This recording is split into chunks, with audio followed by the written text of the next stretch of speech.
So yan mga katornelyo, kakabit kami ng I-beam to. So bagong palit ang kingpin yan mga katornelyo, bagong palit ang kingpin kasi nagwiwigil ang gulong yun hanggang doon din sa kabila din yun. Yan, may kasama ako mga katornelyo, hinaigpitan na yung U-bolt, si paring Johnson ang kasama ko yan o. So nakakasana yan yung I-beam. So igpitan na lang yung U-bolt, pagkatapos ito yung shock tsaka yung drag link. So yan, tapos gulong mga katornelyo, meron pa yan engine support, tinanggal dito, pinalitan ko rin ang engine support. So yung mga katornelyo, so iniigpitan na lang yung U-bolt tsaka ito rin para lumapat yung butas dito, yung ulo ng center bolt, pumasok dito sa butas ng I-beam. Yan. Okay. Pag nagano na yan, tumunog na yan, mahigpit na yan, yan na lang yung U-bolt hinihigpitan.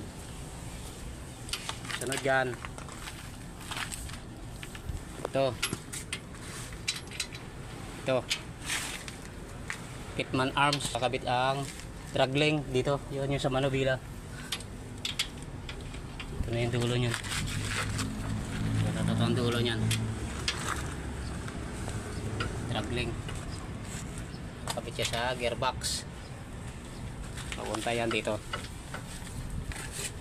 Tapos yung backing plate dito sa may kasama brake cylinder. Tapos niyan ay gulong. Pinafinal na lang ng higpit ang kasama ko. Ayan. Okay. Kapag matigas na, may higpit na yan. Okay.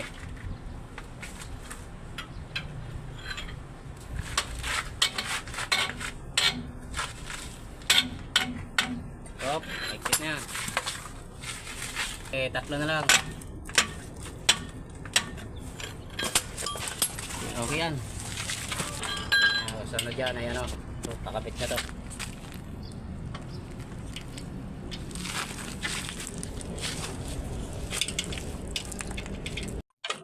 So yan na mga katornelyo, nakasalpak na ito sa Pitman arms. Tapos yung backing plate, so higpitan na lang, lagyan ng lock. So yan na mga katornelyo, so nabuo na. Rorotis na lang yan kung nagwiwigil pa yung gulong. Yan, lakas kasi ng vibrate kapag nasa loob ka ng ulo ng truck, kapag nakasakay ka. So yan na mga katornelyo, i-rorotis namin. Kasama to si paring Johnson at saka si driver, yung tropang driver, si Roberto. Yan. Forward yan mga katornelyo, isoso forward, 6HE1 ang makina. Yan. Dito yan sa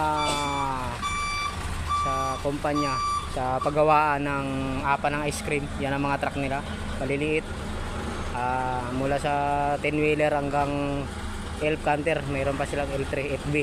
Yan. Yan. So yan mga katornelyo, paalis na kami. Yung unit isoso forward.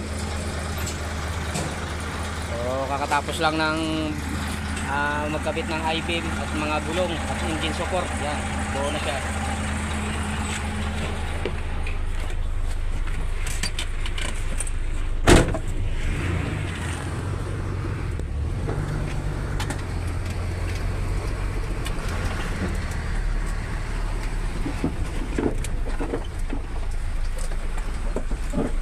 Yan yung kasama ko, si driver, si Roberto at saka si Johnson. So i-rotate namin. Dito kami sa Panay Avenue, corner Timog, Quezon City.